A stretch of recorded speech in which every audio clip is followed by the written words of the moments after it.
मैफिल असे कायवर प्रभाची सर्व टीम सई शिंदे, कांबळे असतील, जोशी असतील. खरं तर मी सर्वात सिनियर आहे, परंतु तारुण्य वय हे संघर्षात जात असतं. नंतर काही आपल्या अंतर्गोष्टी बाहेर येत असतात आणि त्या अंतर्गोष्टी बाहेर आलेल्या मी स्वरचित केलेल्या आहेत आणि मी तुमच्या समोर मांडणार आहे.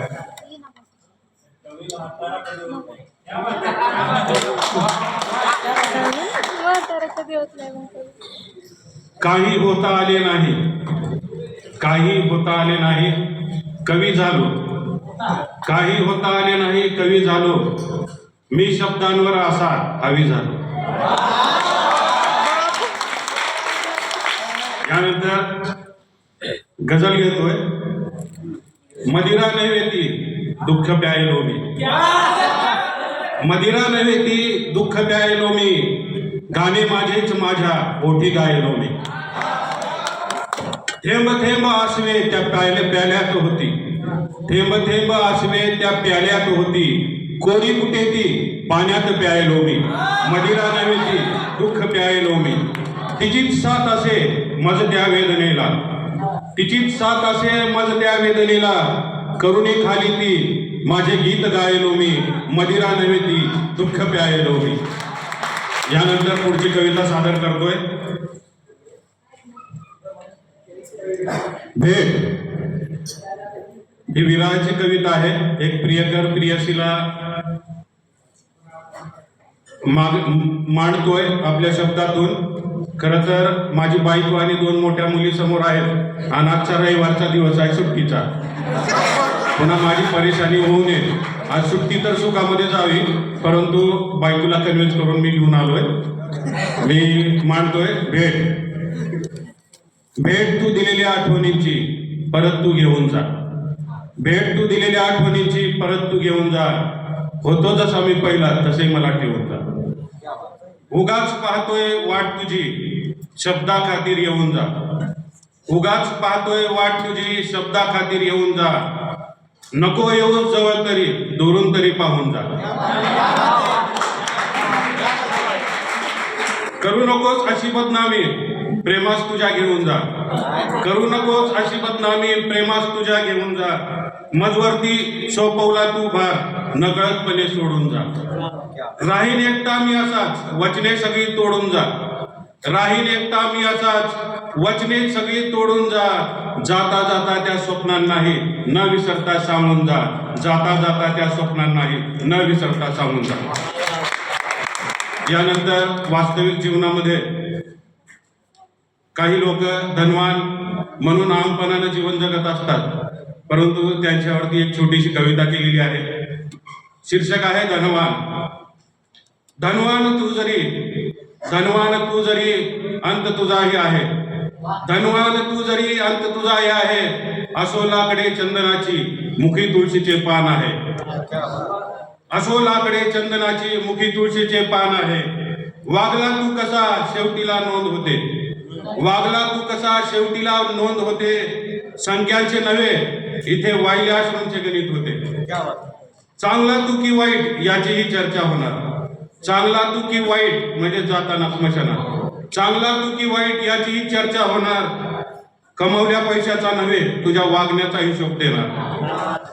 दौलत तू कमवशील पण मुरमुरे तेच असतील. दौलत तू कमवशील पण मुरमुरे तेच असतील. वागला जिंदगीभर तू कसा गुणगान तुझे उधळत जातील. वागला जिंदगीभर तू कसा गुणगान तुझे उधळत जातील. यानंतर एक छोटीशी कविता प्रेमावरील मी सादर करतोय. म्हणजे माणसानं जगायचं कसं. गुलाबाच्या सुंदर फुलांना काट्यांची कुंपण असते. गुलाबाच्या सुंदर फुलांना काट्यांची कुंपण असते. त्याला तोडण्याअगोदर काट्यांना झगडावे लागते. दोघांमधील नात्यामध्ये खूप अंतर असते. दोघांमधील नात्यामध्ये खूप अंतर असते. गुलाब सुंदर मोहक सुगंधी. गुलाब सुंदर मोहक सुगंधी. काटे मात्र विद्रूप दिसते. सुंदर फुलांभोवती असूनही त्याची काहीच अपेक्षा नसते. सुंदर फुलांभोवती असूनही त्याची काहीच अपेक्षा नसते. ठेवण्यास सुरक्षित गुलाबास अस्तित्व त्याचे तुटत असते. असो प्रेम कोणावरही काट्यांसारखे करायचे असते, असो प्रेम कोणावरही काट्यांसारखे करायचे असते. स्वतःच विसरून मग स्वतःला दुसऱ्यासाठी जगायचे असते, स्वतःच विसरून मग स्वतःला दुसऱ्यासाठी जगायचे असते. यानंतर वेळ असेल तर मी आणखी सादर करतोय मस्तवाल. जेव्हा एखादा व्यक्ती तारुण्यात येतो त्याला काही समोरला दिसत नाही, मी भारी या वेशाने तो मस्तवाल होतो आणि त्याच भावना मी या ठिकाणी रचित केले. तारुण्यात आला माणूस आणि मस्तवाल झाला, तारुण्यात आला माणूस आणि मस्तवाल झाला, मने जगी साऱ्याला इथे माझाच बोलबाला. कळे नसे त्याला हा वेळेचा खेळ सारा, कळे नसे त्याला हा वेळेचा खेळ सारा, रोज दिसू जडता देहाचा होतो पसारा. पावला गणिक बदली ते आयुष्याचे वारे, पावला गणिक बदली ते आयुष्याचे वारे, अंधुक दिसतात पुन्हा नजरेत चंद्रान तारे. अंतकाळी बड्या बाताई अडकळून गप्प होतात, म्हणजे शेवटच्या काळात मरणाच्या दारे. अंतकाळी बड्या बाताई अडकळून गप्प होतात, थकलेले डोळे आपसुकत जगण्याचे गणित शोधतात.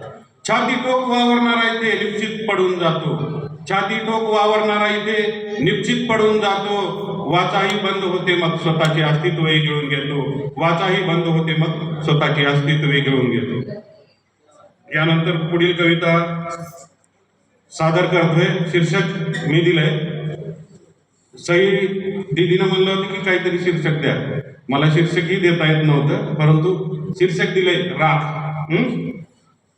माणूस आयुष्यभर तुझं माझं करत असतो आणि त्यामध्ये त्याचं आयुष्य निघून जातं.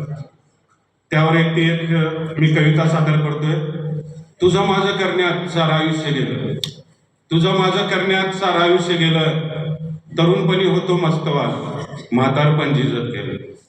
कमावलेला पैसा शेवटी कामी नाही आला, कमावलेला पैसा शेवटी कामी नाही आला. आपलेपणाचा विश्वासही दूर निघून गेला. शेवटच्या काळात आपलेपणा काही नसतो, आपलेपणाचा विश्वासही दूर निघून गेला. यातनेनं ओढलं जाळ आला कर्माचा काळ, यातनेनं ओढलं जाळ आला कर्माचा काळ. पाप पुण्याने भरला गडा भोवताली जाळ पेटला. धूर पसरण्याआधीच नाते पसार झाले, धूर पसरण्याआधीच नाते पसार झाले. उरलो आता एकटाच मी, शरीरही माझे राख झाले. उरलो आता एकटाच मी, शरीरही माझे राख झाले. आता पुढील एक रचना सादर करतोय. एक वृद्ध जोडपं जे आयुष्यभर शेवटच्या वेळेत जगत असतं आणि त्यांची मनोमन झालेली हितगुज या ठिकाणी त्या दोन वृद्ध जोडप्यांची मी या ठिकाणी मांडतोय. शीर्षक आहे शेवट. शेवट आली तुझी माझी, शेवट आली तुझी माझी, चल पुन्हा जगूया. म्हणजे एकमेकांना बोलतायत वृद्ध जोडपं. शेवट आली तुझी माझी, चल पुन्हा जगूया. घाईत गेले आयुष्याला फिरून पुन्हा पाहूया. राबुनी झिजला देह उरी एकांताला घेऊया, राबुनी झिजला देह उरी एकांताला घेऊया. न थांबणाऱ्या त्या श्वासालाही हृदयात सामावून ठेवूया. आता सारेच परके झाले, चल एकमेकांना शोधूया. आता सारे परके झाले, चल एकमेकांना शोधूया. कधी माझा कधी तुझा आधार मनी पेलूया. आता हे शेवटचं कडवं आहे, महत्वाचं आहे. कदाचित तू किंवा मी, कदाचित तू किंवा मी शेवटच्या घडीत पुढे असू मरणाच्या दारात. कदाचित तू किंवा मी शेवटच्या घडीत पुढे असू. चल एकटेपणाची पुन्हा जगण्याची शपथ घेऊया, चल एकटेपणाची पुन्हा जगण्याची शपथ घेऊया. यानंतर छोटीशी एक गझल सादर करतोय, प्रेमावरची आहे. तुला दुरूनच पाहणे बरे वाटते, तुला दुरूनच पाहणे बरे वाटते. तुझे आठवत राहणे बरे वाटते, तुला दुरूनच पाहणे बरे वाटते. तुझे आठवत राहणे बरे वाटते. तुझा होकार मिळेल ही शब्दांना, तुझा होकार मिळेल ही शब्दांना, पण तुझे दूर जाणे नको वाटते. तुझी सांज तू येशील भेटण्याला, तुझी सांज तू येशील भेटण्याला. उगाच स्पर्शले शहारे नको वाटते. तुझी एक नजर खूप झाली मला, तुझी एक नजर खूप झाली मला. सारखे नजरेत राहणे नको वाटते. तुझे जगणे नसेल ही सोबतीत माझ्या, तुझे जगणे नसेल ही सोबतीत माझ्या. राहून सोबतीत विसरणे नको वाटते, राहून सोबतीत विसरणे नको वाटते. यानंतर अशा भरपूर आहेत. एक आणखीन एक सादर करतोय. माणूस आयुष्यभर मीपणामध्ये एक वास्तविक कविता मी मांडत असतोय. मीपणामध्ये जगत असतो, पण ज्यावेळेस माणसाचा अंत होतो, ज्यावेळेस त्याची अस्थि राख होते, त्याची अस्थीतून निघालेल्या भावना मी या ठिकाणी मांडतोय. निश्चित ही अस्थि पडली, देहाची या राख उरली. निश्चित ही अस्थि पडली, देहाची या राख उरली. मी पण आज जगलो आजवर, अस्तित्वाची ज्वाळा विझली.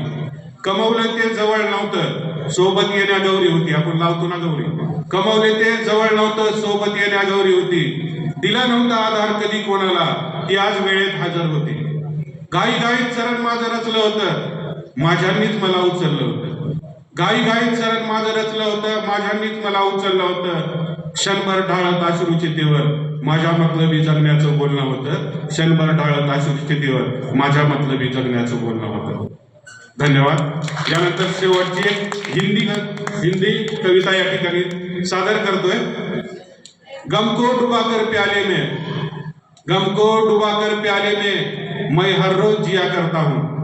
गम को डुबाकर प्याले में मैं हर रोज जिया करता हूँ. कभी ज्यादा कभी थोड़ी मैं शराब पिया करता हूँ. उसका नहीं कसूर कोई, बस आदत सी हो चुकी है. उसका नहीं कसूर कोई, बस आदत सी हो चुकी है. कमबख्त उससे मेरी बेइंतहा मोहब्बत हो चुकी है. न दोष देना उसे कभी, हमेशा मेरे गैर हाजिरी में, गेल्यानंतर. न दोष देना कभी इसे कभी, हमेशा मेरी गैर हाजिरी में. इसके बिना कैफियत मेरी जानी नहीं कभी किसी ने. इसके बिना कैफियत मेरी जानी नहीं कभी किसी ने. एक अंतिम एक घेतोय. कारण पहिल्यांदा मंच मिळाला स्वतः व्यक्त होण्यासाठी. एक मुस्लिम युवक गणपतीचे चित्र रेखाटत होता. म्हणजे त्याला जाती धर्माचं काही नव्हतं देणं घेणं. तो पोटासाठी तो काम करत होता. त्याच्यावरती मी भावना उमटवल्या होत्या. सांगा त्या धर्मवेड्यांना, जाती अडकल्या बेड्यांना. सांगा त्या धर्मवेड्यांना, जातीत अडकल्या बेड्यांना. नसते ओळख पोटाच्या आगीची, डोळ्यातून वाहणाऱ्या आसवांना. भागवण्या भूक पडतो विसर, रोषात उगारणाऱ्या हातांना. भागवण्या भूक पडतो विसर, रोषात उगारणाऱ्या हातांना. पाहिलं का कधी आकाशाला, भगवे निळे हिरवे होताना. आलो परत जाण्यानी, सांगून आल्ला भगवानांना. सगळ्याला परत जायचंय. आलो परत जाण्यानी, सांगून आल्ला भगवानांना. ओळख माझी माणूस म्हणूनच, विचारा त्या दफन जळाल्या हाडांना. ओळख माझी माणूस म्हणूनच, विचारा त्या दफन जळाल्या हाडांना. धन्यवाद. पुढील कार्यक्रमात ताई तुम्हाला विनंती आहे, पुढील कुठलाही कधीही कार्यक्रम करा. आणखीन आमच्या स्वरचित कविता तुम्ही 5 मिनिट वेळ दिलेला होता, मी जास्त वेळ घेतलाय. आणि खरं तर हे हक्काचं मंच, एक भावनेचं मंच तुम्ही उभा केला. परंतु आजपर्यंत आम्ही इतरांच्या मंचावरच सूत्रसंचालन करणे, राजकीय व्यासपीठावर बोलणे हे होतं. परंतु खरातून मनातून भावना येत आहे. तुम्हाला कुठं अडचण आली तर आम्ही तुमच्या पाठीशी आहोत, तुमच्या टीमची पाठीशी आहोत.